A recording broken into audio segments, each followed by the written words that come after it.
Hi, everyone, and good evening. My name is Ann Schnorr, and I'm the Director of Career Success at 10,000 Degrees. On behalf of 10,000 Degrees, I'd like to welcome you all in joining us for the Careers in Tech panel, which is part of Okta's annual Tech Pathways Week. 10,000 Degrees is proud to partner with Okta for the third year in a row to provide opportunities for our student community to learn about careers in technology and to hear from Okta's employees and their career journeys. I'm thrilled tonight to introduce you all to our moderator, Eric Martinez. Eric was born and raised in San Francisco. He's a first-generation college graduate and a product of workforce development programs such as Genesis Works, Success Centers, and Co-op. He went to San Francisco State University, go Gators, and majored in communication studies with a minor in business administration. At Okta, he works as a partner and alliances inside channel manager, where he helps develop Okta's partnerships with smaller companies in order to grow the Okta footprint. Eric, I'll hand it over to you to introduce our fabulous panelists for the evening, but want to thank you and the Okta team so much for joining us, and you, Eric, for serving as our moderator. Thank you, Anne. Just before I introduce our panelists, I have a quick video here just to introduce Okta and what we're about. Okta's vision is to enable every person to safely use any technology. And for us, it's important that we say every person because technology is important to everyone. Every beginning of every click that you make online starts with logging into something. And that's the key component that Okta secures. It's your secure front door through to your digital world. At its simplest form, digital identity is how we represent our own identities online. We'd like to centralize identity and give that control back to the actual user. What people know about you and your privacy is in your control. The data you give out is in your control. And I think that will bring a lot of cleanliness to the web. So Okta has this unique ability to change the trend of the entire technology industry. For most organizations, identity is really the front door of an application. It's the first time that you're really interacting with a customer and asking them for information about themselves. Let's take the example of a grocery store. Customer identity is thinking through all of the digital ways that you might interface with a grocery store themselves. So if I'm going to sign up to have groceries delivered to my home for the first time, that registration piece is the establishment of my customer identity. It's really all about who your customer is and using that information to inform the journey that you want to take them on. The move to the cloud is inevitable. We see this, but how fast people are going to get there, I think just got faster. How much people believe that, okay, I do need to do something different because I have all these people now that may work from home forever. The innovation that we're going to be able to bring to the industry is only going to accelerate. And I think that's going to allow a lot of customers to really take advantage of some of the challenges and opportunities that we've seen. Everyone's going to be going to a website first. Everyone's going to be expecting things to come to their house. Everyone's going to be expecting a lot more, I think, fluidity. Think about the potential there. I can't wait to get to it.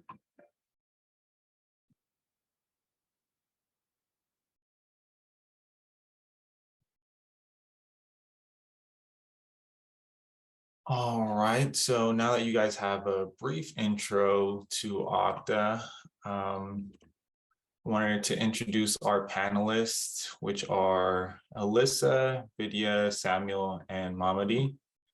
And so to get started, I have just a quick introduction question. So just feel free to introduce yourself and what you do at Okta, and we can go ahead and start with Alyssa. For sure. Thanks, Eric.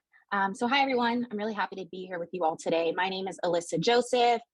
I am based in Denver, Colorado, and at Okta, I'm on the HR side of things. So I'm on our people operations team. My title is a senior benefit operations specialist. So I primarily focus on benefits and total rewards, compensation, all that fun stuff at Okta, helping to support employee questions, and support our benefits team with strategizing around our total rewards program. Hi, I'm Vidya Deshmukh. I'm a Global Partner Program Manager here at Okta. I'm based out of San Jose. So in Okta, I manage systems and operations for all the partner programs and streamline processes such as onboarding till the end, and with the high priority days, working directly with partners. So I also contribute into the roadmap, the product roadmap, aligning with the partner programs, and then these are my day-to-day activities. I work with all kind of stakeholders, making sure it works well with Okta's business on the priority. So in a nutshell, I work with cross-functional teams, stakeholders, business technologies, IT teams, and legal compliance teams and everything. So yeah. All right. My name is Mamadi Kone. It's a pleasure for me to be here today with you all. And I'm a staff product analyst. And what that means is my team and I work with all the segments within Okta, basically to make it easier, the technologies that they use, the processes that they use, to make it easier for them to use that those processes and technologies. Hello, my name is Samuel. I used to be a 10,000 degrees. I am a 10,000 degree alumni. I am part of the BDR team here at Okta, which is the sales side. So I deal with some outbounding. So they'll give me a list of zip codes and I have to find accounts to message from there and hopefully bring some traction to Okta that could turn into a sale. And I've been at Okta for 4 months and I live in Novato, so local Marin. Cool, thank you all. And moving on to our next question. So we want to debunk the myth that you have to have a STEM degree to work in the tech industry. Can you tell us what you studied in college, and how does that or doesn't that relate to your current career in tech? Vidya, would you like to start? Yeah, certainly. So I am an engineering college graduate in electronics engineering as a major. But I did master's in computer science. So, but the one thing is like, I changed my field from, actually I did the graduation in electronics, but I moved to the software engineering, which is computer science. And then I got a job in that. But I just want to tell you one thing, that the concepts which I used in engineering, like all those motherboards, chips and everything, even though the programming languages, I'm not sure the theory which I used I've ever applied in my 20 years of career. So I know technology is changing, and so it's so fast that you just can't stick on the one thing which you studied and then apply it. Like keep on, there is no concept, like there is no theoretical definition which you can apply on the day-to-day activity. So so I've studied like the programming languages which I've studied back in there. Those are not even getting used. But my point is like, so whatever we study in college, that's not necessarily need to be like, I know there are certain skills which you need to achieve in college, but job is different. So the technology which you are technical things, or the theoretical knowledge you just studied in college, it's really not the way to get the job into. So in my case also, like I did my electronics engineering, but I never got job in electronics engineering. It's more over on the computer, I can't say even computer science. It's like totally on the software side. So it's basically, I believe you develop the interest in a particular domain as you start doing your job and explore things as they come along. So in my case, I started my first job as in a teaching field. I used to teach C and C++, but then I moved. I thought like I might be able to apply the knowledge. I got interested into like seeing the things which I used to teach. So I applied into one of the tech company, and I started working as a Java and C++ developer. Then I moved into technical analyst role, architecture role, and then on manager side. So here, like when I moved into the little higher role, I used to manage like design and the concepts and everything. But the thing which is like really the math, the science, the computer languages, I never applied it. So it's like, it's the concept. Other than concepts, nothing else come along with you. So yeah, you really do not need to have technical background, but so there are many opportunities in the tech industry, even where you even do not need a technical background to get a job, but there is a need of people where there are skills like marketing, portfolio management, program management, sales directives. If you have that, then as a nutshell, my takeaway is to learn as much as you can through your initial jobs and apply learning as you go, rise the ladder along. So yeah, so this is how, like, even though I in my case, I applied my engineering. What I can say is not the theory, but the concepts in my job, but it's not necessarily. You need to have that along with you. Thank you for that, Vidya. Samuel, do you want to chime in on your response? Yeah, so I went to Santa Rosa Junior College first before I ended up transferring to Sonoma State. And that's where I got my degree in business administration with a focus on finance. And I would say in my side for the BDR, I don't really think you really need a degree. It's mostly being a people's person. That's one thing I think my business degree did help me with, was like the classes they made me take about public speaking and like communication stuff. But aside from that, from like the accounting and all the finance stuff I learned, it's really not applicable. I know plenty of the BDRs that work with me. Some of them don't even have a degree. So it's not really necessary to need a degree or a technical degree to be able to get into a tech company and work from the inside.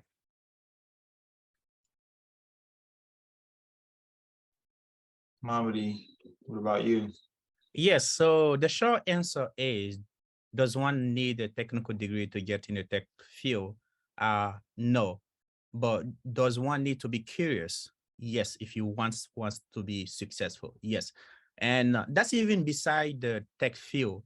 In the world that we are living right now, where everything is changing, one needs to be curious. You have to be a lifelong learner. You have to reinvent yourself all the time. So that applies to that. So a little bit about me. Actually, my undergrad was in international relations and political science. As when I was growing up, I thought naively that the only way to make a difference in people's life is to go into politics. And that's exactly what I did. And I had an opportunity to learn 2 internships at the United Nations and in New York. It was great. And I came after 2 weeks, like people, you're just talking. And I got an opportunity to meet like Ambassador Susan Rice. I mean, it was great. I was 23 years old and a person. It was fascinating. And came to find out these diplomats, they spend all their lives there they just talk. And I was like, I want to do better things with my life. So what I did, I was really fascinated about computer. I had video games, but that's not something that I wanted to do in life. So what I did, I pivoted, from like a liberal art degree, and I did my master in cybersecurity, right? But prior to doing that, I did my research and I started reading, there was so much information online. And then I got accepted in the program at locally but it was that my curiosity that really got me into that program. And after that, I landed a job at Target, as an IM analyst. But I would tell you though, despite having my master's degree in cybersecurity, which is a technical field, I would say my liberal art, which is not, we don't add too much value to it. My liberal art actually benefit me in my current job or the tech job that I have than my technical degree. The communication skills, the people skills, the writing skills, the emotional intelligence, that really benefit me than my technical. It's kind of interesting. But yeah, that's my answer. Thank you. Thank you, Mamadi. Alyssa, go ahead. Yes, so I'm a very proud graduate of Spelman College, which is an all-women's liberal arts college in Atlanta, Georgia. And my undergrad degree was in political science, very similar to Mamadi. And I was actually on the track to go to law school. And if my mom or my family were on the call, you'd probably hear them saying, it's never too late, Alyssa, it's never too late. Which it's not, it's never too late, right? To pursue your dreams, if that's your dream. But my undergraduate degree, political science, is not related to STEM at all, even though science is in the title. That's very misleading.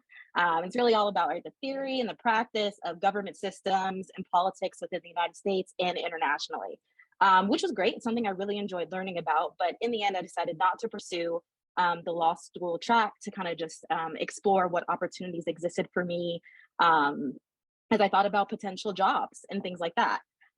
And so my degree definitely does not relate to my current career, because I'm now working in human resources, benefits more specifically. But when I think back to my college experience, my experience at Spelman, something in addition to, of course, going to class, something that I enjoyed being a part of were clubs, right? So I imagine, many folks are, maybe participate on executive boards of specific clubs within their colleges.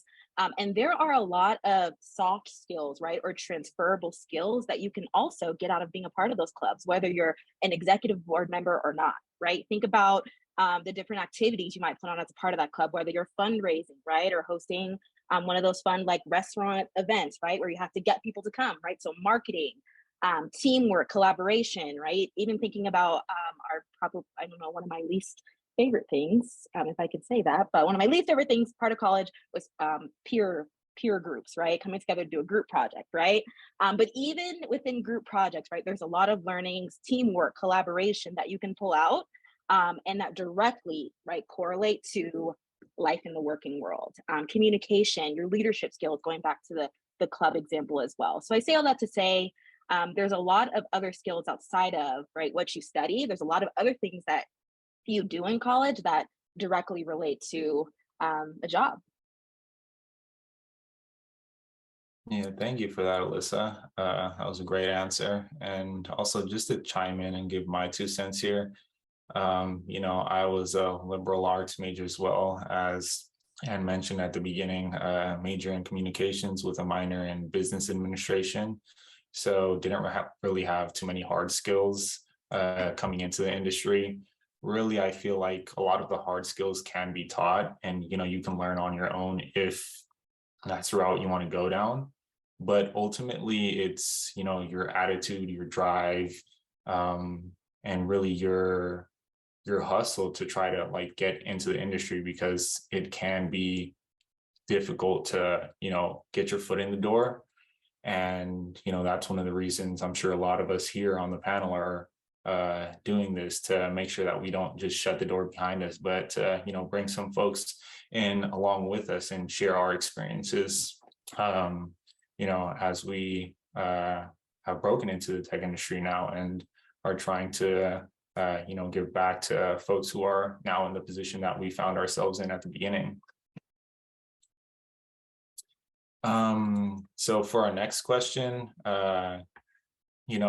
talking about breaking into the tech industry, how did that happen for you? Were you specifically looking to work at a tech company, or did you find, some other non-traditional way into tech? Mamadi, we can start with you this one.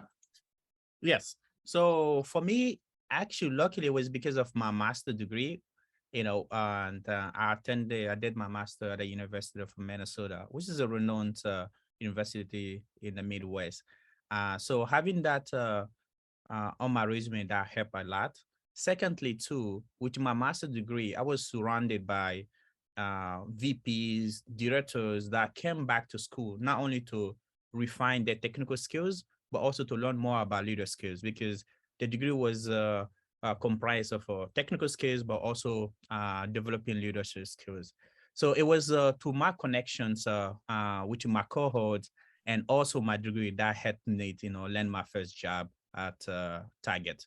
And from there, I also network, and which is I need to say. So having some skills is good, but networking is really crucial. Like if you ask anybody that I know, my managers, I remember one time I asked my manager, how did you get this job? I was like, well, somebody believed in me, I know, and they give me the chance. And no one's gonna fill all the boxes. I mean, it's gonna be really, really rare to find somebody to fill all the boxes. So do not underestimate those connections, because they can go really, really far. Your skills only can take you far. but those connections are ultimately the ones that's going to take you farther. So always, whatever situations and you find yourself in at work, school, always make sure that you reach out, you get out of your comfort zone, reach out to people, get to learn about them, and yeah, because you never know when the opportunity will present itself. Thank you for that, Mamadi. Vidya, would you like to go next? Yeah, sure. So in my case, yeah, I did apply for the tech job because of my background, and I got into it. But I'd like to mention that even though it started with me being a developer initially, I changed my jobs like at least 5 to 6 times within the company itself. Like from technical stuff, when I was like, yes, I've learned enough to apply my skills to somewhere else. Then I have led the large teams. I've been moved into almost like each and every application space, which is from little bit of HR, then legal compliance, marketing, sales, and not necessarily I had to have all the technical skills, but moreover a cross-functional knowledge as well as the communication skills which you have, which really works well within the enterprise world and everywhere, where how concise, clear you are and what's your demand versus your attitude matters a lot to gel up with the big teams and cross-functional teams, technical and non-technical teams, particularly on the business side. They do not understand. I mean, it's not that they don't understand, but they don't want to hear the technical terms. Like, how do you communicate? How you can become a liaison between functional experts who run the business with the team who are like technical experts who deliver the products for the customers. So it's like, as Mamadi said, that the networking, collaboration, as well as your communication skills and how you work well with others while getting your, it's just like most of the time your plate is full, but getting your work done as well as helping others and getting the working towards the perspective of making it work for organization so that it gels up, right? Like the thing is like you need to enjoy your, I mean, the concept is once you enjoy your work, you stick to it, you have the commitment and you make it longer. So yes, this is how I'm like moved from technical, non-technical to moreover on the managing stuff. Yeah, thank you, Vidya. Alyssa, would you like to go next? For sure. So I initially was not looking to work at a tech company. So I would say that I found my way magically into tech and actually started out. So one of my first jobs was at a nonprofit. It was a domestic violence and human trafficking shelter for women in my hometown. And after working there, I realized that that's something that I was personally passionate about. Being an advocate, I was able to develop a lot of skills, and they trained me on different ways to communicate and to support the folks who entered into the shelter, right? So through that, and as I transitioned over to college and traveled to Atlanta and went to Spelman, I continued to kind of follow my curiosity, I guess I could say, and continue to work for different nonprofits and government organizations throughout my time at Spelman. So I had the opportunity, like Fulton County is the county that Spelman College is located in. So I had the opportunity to intern there with the juvenile court and kind of gain some experience there. And ultimately, I guess I landed a full-time role at the U.S. Attorney's Office for the Northern District of Georgia in the Victim Witness Unit. After my time kind of working in the nonprofit world, in the world of government, I realized that I was really most passionate about advocating on behalf of people, but that didn't necessarily have to be in the nonprofit world, right? So I started to think about, hey, where else could I take my passion for wanting to advocate, wanting to support people in general, right? To use my knowledge to provide them with information they may not have, so they can make a decision about whatever it is they're struggling with. And that's ultimately how I landed on like the people team at Okta, how I landed in the world of benefits. I do that just in a different way. So I actually first ended up working for a health tech startup. It's called Collective Health. And that was my first job out of college. And I actually received, it was through my college career center, right? Collective Health was there recruiting, and I attended an event. So that's an extra plug to make sure that you're leveraging your college's career centers and going to events, because if companies are at your school, they're there to recruit folks. And a lot of times it's people, right, like that you see on this call from Okta, right, who are genuinely wanting to make sure that your information gets in front of a recruiter. So that's exactly who was there at that event. And so I had the opportunity to start working at Collective Health, which is really focused on benefit operations. So at Collective Health, I was introduced to the world of benefits and what can really be a very complex kind of back-end ecosystem that many folks don't know about. But on the back end, there are a lot of plan administration things that have to go on to make sure that a total rewards program runs, right? Make sure that people compensation, right, that benefits are competitive. So there's a lot of things that are happening in the background that I had the opportunity to learn about. And I was fascinated by how companies leverage their total rewards programs to make a real impact on employees, right? So think of things, maybe if you're not familiar, but there are a lot of unique things that many companies do. Unique fertility benefits, right? Stipends for fertility services, mental health support for employees, family members, telehealth access, unique and generous parental leave policies. And so then I realized that's the work that I wanted to be a part of. And I decided I wanted to dive in, learn as much as I could. And I just continued to kind of grow from Collective Health. After Collective Health, I transitioned over to an e-learning company called Udemy, where I was on the benefits team. So I transitioned from kind of being on the back end at Collective Health to now being a part of the benefits team. And then after some time at Udemy, I transitioned over to Okta, where I now sit on the people team, but I serve as a primary kind of support in helping our benefits team run their operations. That's me. Thank you, Alyssa. That was super informative. Samuel, feel free to chime in and give your 2 cents. Yeah. So for me, I grew up in basically a Mexican household, so they always wanted me to be a doctor. So growing up, I always did like bio and stuff. So in college, that was my first year of college at Santa Rosa JC. I was doing bio, and I figured out really quickly that I didn't want to go through that side of like the science side. Like it was cool in high school, but like then I got organic chem classes and things like that, and I'm like, yep, this is not for me. So that's when I was just trying to figure out like a different type of work that may be a little bit more flexible and less like math heavy and science heavy. And I just decided to do business because I was always interested in like stocks and finance. So that's how I got into getting my degree in finance focused business administration. And I was doing that, and I was always committed to, I'm like, oh, I'll probably work in finance and banking. But then my last semester, I was like looking into like, oh, what other stuff is out there? And sales, and specifically tech sales, came up like on my TikTok. So I was like interested on that. I'm like, hey, like this looks, seems like they're talking about like the flexibility of working from home and things like that, and like the upward mobility and potential of like making like how much you can make, and like the flexibility of staying home and being with your family, which is like I feel is very important. I want to be very close to my family growing up.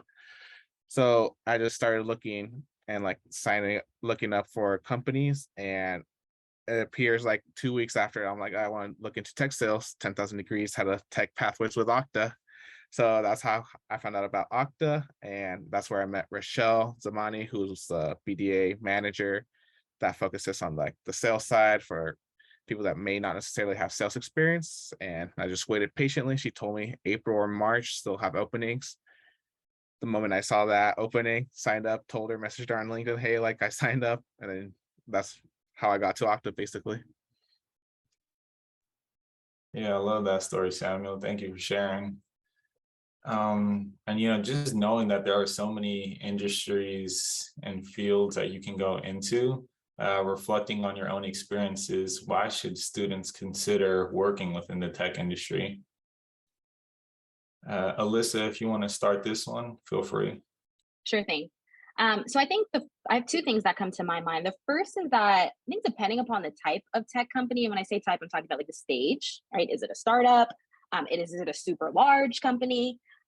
There are tremendous opportunities for growth either way. But I think back to my experience and something I just mentioned, which was my time at a health tech startup called Collective Health, which I joined right after undergrad, right? So post-graduation, I dove right into the world of collective health, and there were so many opportunities for me to just be able to dive in to work and to so at Collective Health, I had the opportunity to be in a manager role at a time in my time at Collective Health. So that was people management skills that I was able to gain. Collective Health, because it was growing so much, I had the opportunity to move to Salt Lake City and help kind of be a part of a team who moved from our San Francisco office out to Salt Lake and help get an office going out there. So there are a lot of opportunities for growth. Going back to a theme that was mentioned earlier, right? Think about how you can follow your curiosity, whether you're at an early stage startup or you're at a very large company. There will always be opportunities for you to learn. It's just about you having to sometimes get creative, unique with how you approach, right? How you approach that, right? How you think about learning and how you think about what's the word I'm looking for, kind of implementing that or bringing that into your day-to-day is what I'm trying to say. And then second, I mentioned total rewards and benefits so many times, but I'm biased because I work in benefits. I'm going to mention it again. But I mean, another reason I think that college students should consider working within the tech industry has to do with a total rewards package, right? If that is of value to you, in addition to compensation, a number of tech companies have innovative benefits programs, and that is not something that should be overlooked, right? That is included as a part of compensation.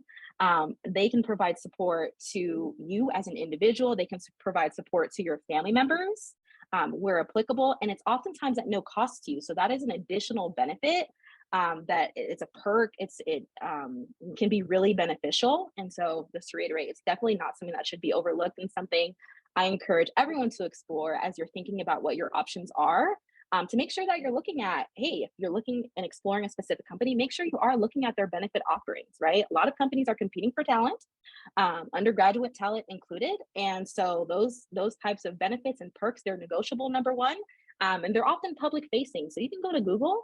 If you're interested in looking at Okta's total rewards, you can go to Google, you can look at Okta's total rewards, but a lot of companies have them. And that's I think another place to make sure that you place your focus too. Thank you, Alyssa.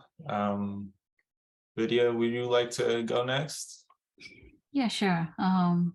Yeah, I would say it is based on individual's interest, but again, since everyone has got their own approach of looking at things in a different way or what they want to achieve, what their goal is, right?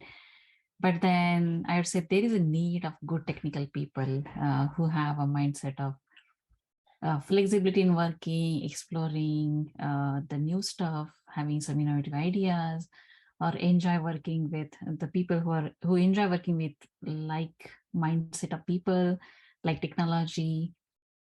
Consider the tech industry. And as you know, like she mentioned, that there are many benefits, rewards programs that's kind of add on to you. But the thing is, like, I mean, from my experience, what I say is that if you like it, definitely there is a need and you're fulfilling the need with your passion.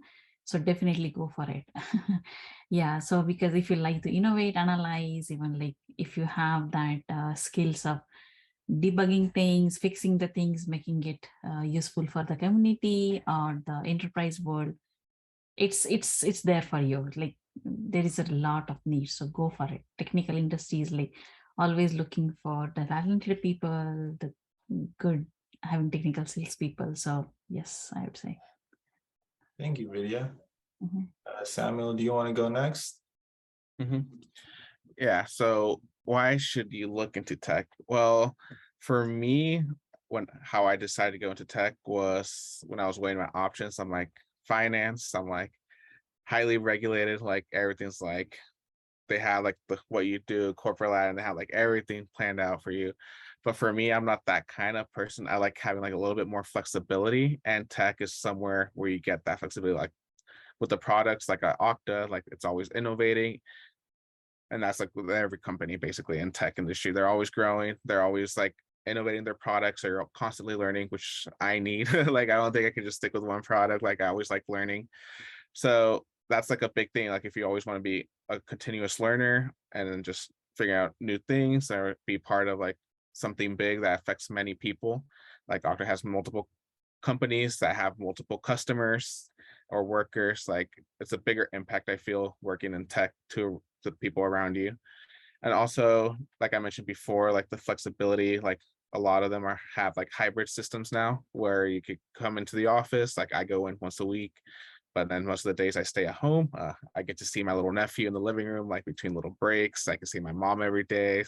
So just things like that, like it gives you that flexibility to do things that you like outside of work and not being stuck in traffic basically for a commute every day.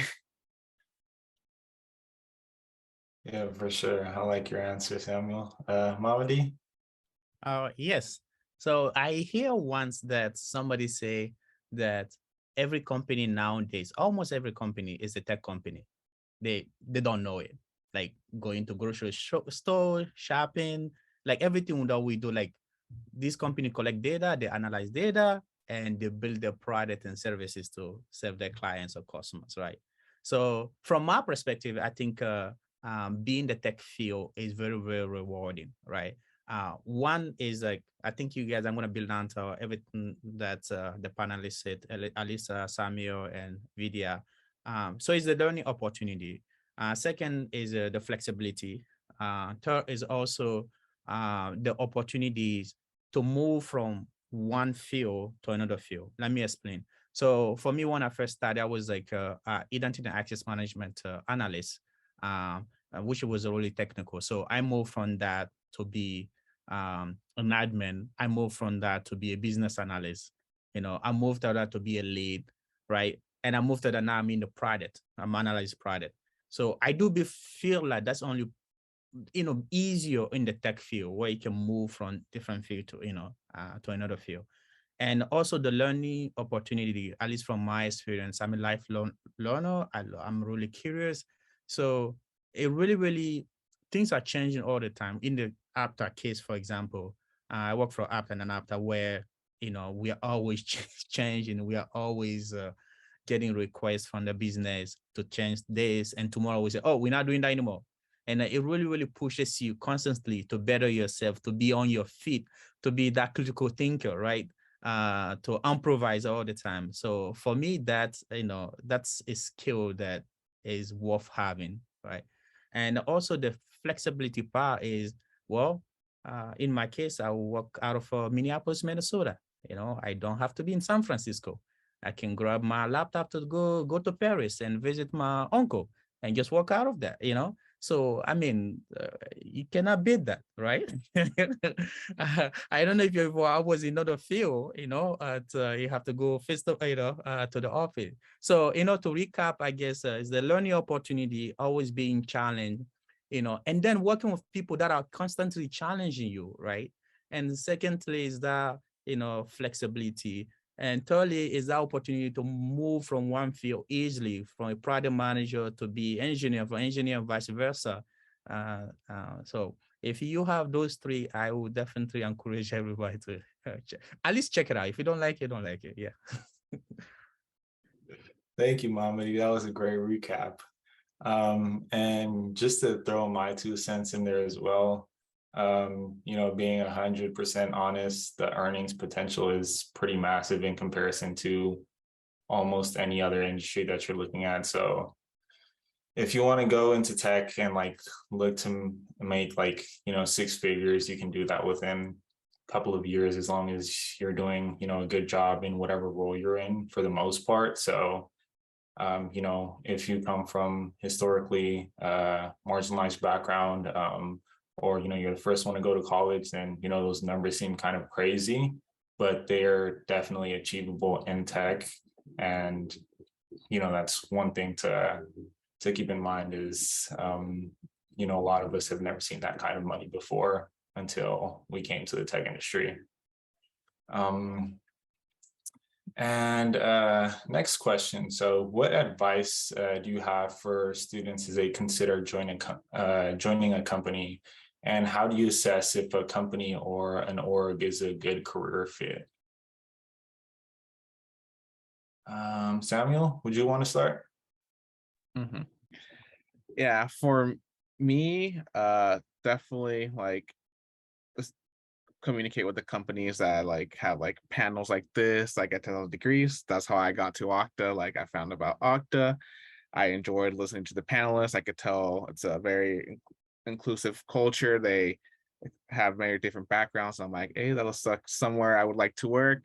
Obviously, there's still like you could do some research outside of work. There's outside of like panels. There's definitely like LinkedIn. You can look up reviews online just to like get an understanding of like what the culture may be. So I heard some people they like messaging, adding people on LinkedIn and just asking them straight on, be like, hey, like how do you like working in so and so company? I didn't do that, but like I heard people do that. And specifically with sales, there's a site that I looked at. It's called RepView, basically, and it just like ranks tech companies specific on their sales side and like what people graded from inside. So yeah, just definitely do some research, try to reach out to people that already work there, and just have an open mind. Like if you're in the hiring process, ask all the questions that you may pop in your head. If they're afraid to answer it, that's not good. So if they're honest up front, then it should be a good company. Thank you, Samuel. Mamadi, do you want to go next? Yes. So my advice is basically just never stop learning, right? So let me give you, so in my case, I'm the firstborn. So I came here 15 years ago, and so I have siblings and brothers all look up to me, the first person to go to college. And I didn't even get to enjoy my college years because I was working, going to school, and I was really, really serious. And by the way, I'm going to get to that. Have fun too. And I didn't have a lot of fun because there was that burden on my shoulder. I have to do right because my brother and sister are looking up to me. So first thing that I would say, always be that curious learner, always be curious. And because that's going to take you really, really far. For another example would be, so I remember vividly when I was going to college, I asked about one time my father, I'm going to apply for financial aid. And he looks at me, what's financial aid? I was like, oh, I'm in trouble. So I promised myself, you know what, one day I'm going to create an organization that's going to provide, mentorships, right? And provide information to the community. And that's exactly what I did almost 3 years ago. And actually, I created an organization that provide mentorships in Minnesota to the community. And after actually I sponsor 2 of our events already. And secondly is also be resilient, right? Because you're gonna need that. There's gonna be a lot of no. Sometimes you're gonna be the first in the room. I've been a lot of first in the room. It's not because people don't want to help you, but maybe they haven't seen you. So you have to be really, really resilient. You have to be accustomed to a lot of no. No doesn't mean that you're not skillful or you don't know your stuff. Is maybe the person that you are talking to doesn't see, what you see in yourself, or maybe it's not the right timing. So that shouldn't discourage you. You're really, really gonna need a lot of resilience. And third is always make sure you network with people. I cannot emphasize that enough, right? And tell me what's your network, I will tell you what's your wealth. I think that's really, really true. You really, really have to have an army because you cannot do it alone. Trust me, you need people that's gonna guide you to it. And last but not least, and I regret this, have fun with it, because it's not the destination that matters, it's the process, right? Have fun with the process. You're gonna fall, you're gonna get up, but you're gonna learn more from falling than be on top all the time, because you're gonna need that resilience as you climb the ladder or quote unquote success, whatever that means to you. So yeah. Thank you, Mamadi. Alyssa, do you want to go next? Yep. So just reemphasizing again the power of networking. I mean, I think that's key, right? I think that LinkedIn is a great place to start. If you're not on LinkedIn, make sure you get on LinkedIn. And if you are, right, get to connecting with people, get to joining the different communities and things that exist within LinkedIn that you can join, right? So just make sure that you're on LinkedIn, you're active, and you're using the different features is one. And this is not a LinkedIn sales pitch. It's just, I enjoy LinkedIn and LinkedIn can be a really great resource. Number 2, is most tech companies have referral programs, and employees are often incentivized by those programs because there's usually a bonus internally, a lot of times that comes with it. So use that to your advantage. Set yourself up for success, especially if you're on LinkedIn or just know someone personally, by reaching out to them, providing them with the information they need, right? What role you're interested in, a little blurb about why you think you would be a good fit, a nice attachment that includes your resume. And then from there, a lot of times the person can take it and they can easily submit all that information in an internal system. And that usually goes straight to the hiring team. So keep that type of referral program in mind. I won't say, I guess not everyone may be willing to refer you, but a lot of times people will be, especially if you've met them before or networked with them or connected with them at some point at a panel discussion like this or another event. And then two more things that are on top of my mind. I mentioned this earlier, but again, just want to emphasize, definitely leverage your college or university's career centers and the career counselors that are in those centers. Their jobs are literally to be a career counselor. They're there most of the time, oftentimes to support you. A lot of companies are coming to colleges and universities to recruit. So attend those events. A lot of times they're private events specifically for students.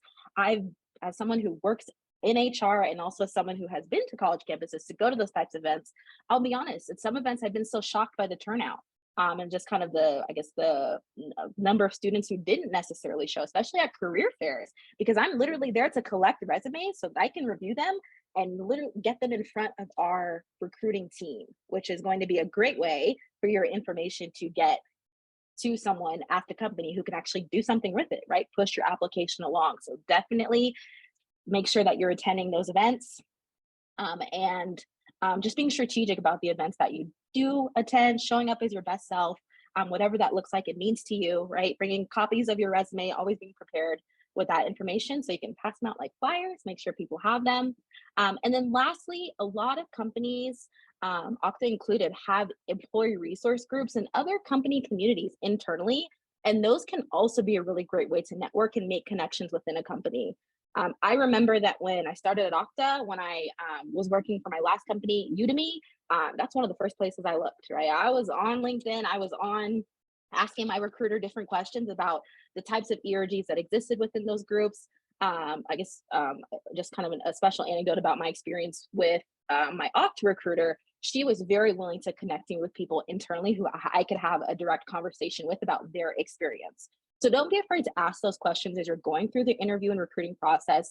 I think Samuel mentioned this, but if someone is saying, no, we can't do that, no, we can't connect you to a person because we don't want you to have a conversation with them, that's like a little red flag, right? So most companies are always going to be willing to do that. You also have the ability to seek out, a lot of times people will actually have it in their title in different, like LinkedIn, for example, they'll have like ERG co-lead.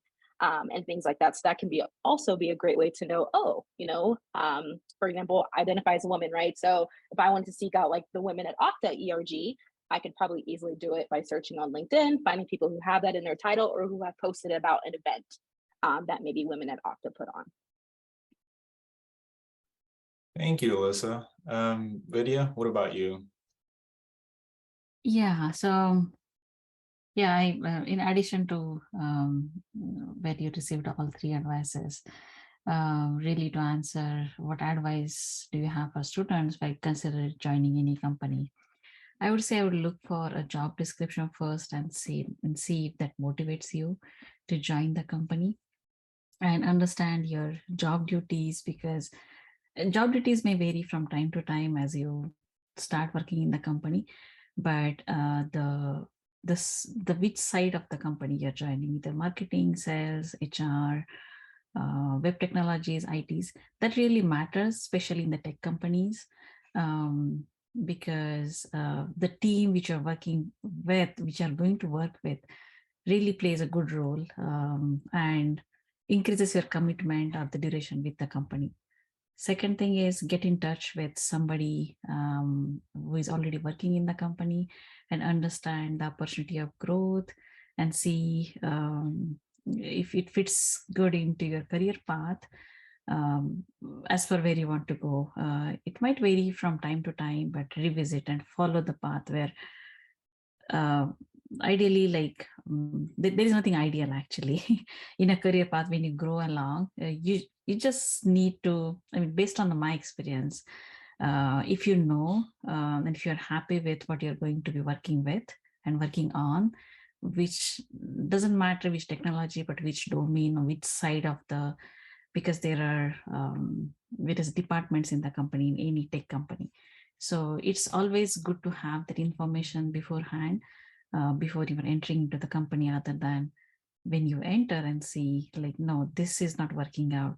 Just an example, if you fall into marketing, but you are like, moreover, no, I would work well in the partner alliance team, partner program team, or I have more technical knowledge, I would fit into business technology team. So because again, like changing the teams is not, it doesn't give the good, what you can say, your impression when you join any company. So look for those 3-4 things, but make sure that you're following your career path, revisiting it, making changes, again, updating it, and having networking is the key actually with anything, even within the company, outside company, joining a new job as a fresh person.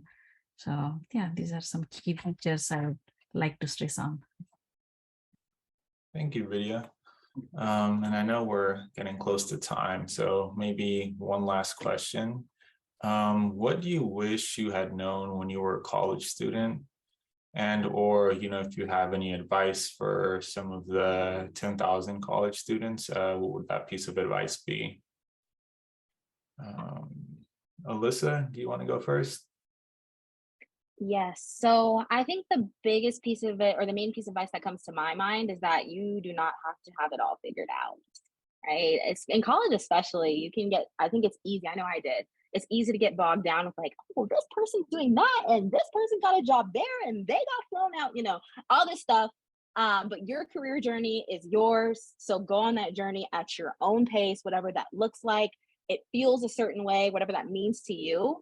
But take some time to really figure that out as well, right? What is your pace, and what is your career journey? Even if it's just a small minor step, right? On that journey, you don't have to have it all figured out. But I guess I would sum that up to say, like, live your life for you and not your peers around you. That's my advice. Thank you, Alyssa. Mamadi, what about you? Yes, to build on what Alyssa said, I guess for me, it was the approach. I was, wanted to be perfect, again, because of the being the first, born, and have siblings and brothers that look up to me. So I wish I had enjoyed more, my college years, right? And also I wish I had taken some calculated risks, right?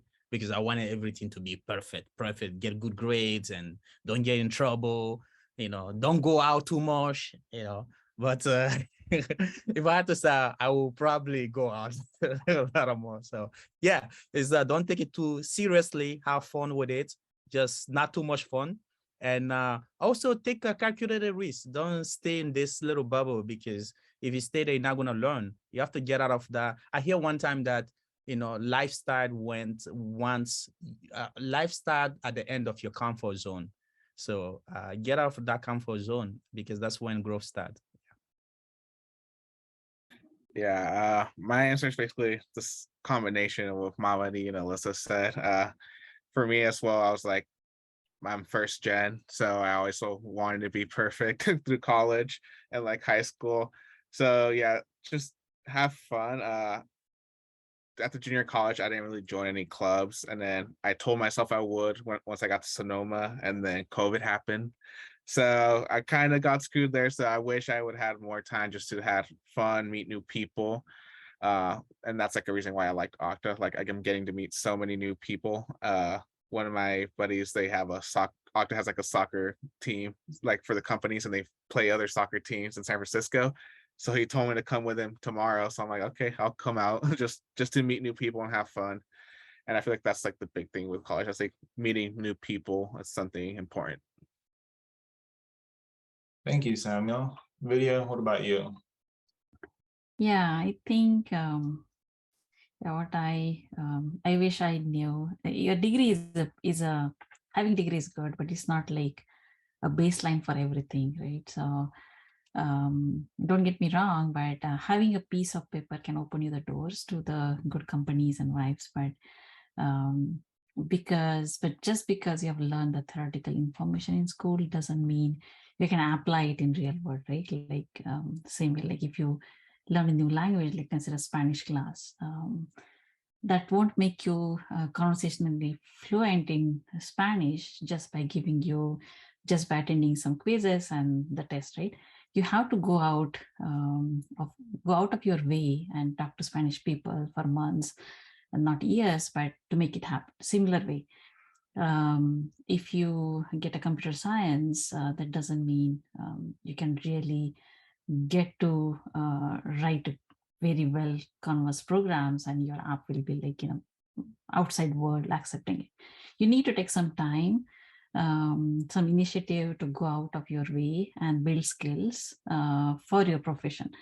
So that's what I think somehow when we learn in college, we think that, no, once I'm done, I'm going to get it like immediately. Don't have that. And I'm not saying that people don't get it. You get it, but then you need that experience as well. So make sure that you enjoy, you're good at what you're doing. Once you're good at what you do, money will follow you, right? Like you will have that. And I wish I knew that just looking at the average salaries, don't apply for the companies by just going at that. So once you know what you're doing is good, you're good at it, you will get it. So yeah, that's 2 cents. Thank you, Vidya. All right, I think we're at time now. So, just thank you to all the panelists, to 10,000 degrees for having us. And, we hope we were able to give some useful pieces of advice to everyone. Thank you so much, Eric, for an excellent job moderating. And to the Okta team, thank you for just sharing such amazing advice and some of your own career journeys with us and our students. I love the theme of following your curiosity, which came up so much tonight. So students, we will all follow our curiosity. And Okta, thank you for another fantastic year of partnership, for all of our guests for joining us, for your time. Thank you so much for making this a great evening with lots of learnings and advice. That concludes our evening. Thank you again.